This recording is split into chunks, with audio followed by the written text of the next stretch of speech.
ঢাকার মাইলস্টোন কলেজের বিমান বিধ্বস্তের ঘটনায় আহত শতাধিক শিক্ষার্থী মৃত্যুর সঙ্গে লড়ছে। এ সময় ভারতের কাছ থেকে এলো চিকিৎসা সহায়তার প্রস্তাব, কিন্তু বাংলাদেশ কি তা গ্রহণ করবে? মাইলস্টোন কলেজে ভয়াবহ বিমান দুর্ঘটনায় এখন পর্যন্ত অনেকে নিহত এবং শতাধিক শিক্ষার্থী গুরুতর আহত হয়েছে। এই মুহূর্তে আমাদের দেশের হাসপাতালগুলোতে চলছে চিকিৎসা। এমন সময় ভারতের তরফে প্রস্তাব এসেছে, আহতদের উন্নত চিকিৎসার জন্য প্রয়োজন ভারতে স্থানান্তর ও চিকিৎসা সহায়তা দেওয়া হবে। তবে প্রশ্ন হচ্ছে, বাংলাদেশ সরকার কি এই সহায়তা গ্রহণ করবে? রাষ্ট্রীয় মর্যাদা, প্রতিরক্ষা, গোপনীয়তা এবং কূটনৈতিক ভারসাম্য সবকিছু মিলিয়ে সিদ্ধান্ত নেওয়া সহজ হবে না। মানবিক দৃষ্টিকোণ থেকে ভারতের সহায়তা কি গ্রহণ করা উচিত, নাকি আত্মনির্ভরতা ও রাজনৈতিক হিসাব নিকাশেই হবে চূড়ান্ত সিদ্ধান্ত?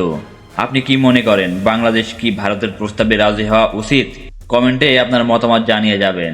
আর সবসময় আপডেট নিউজ পেতে আমাদের জাসমিন বাংলার সাথেই থাকুন।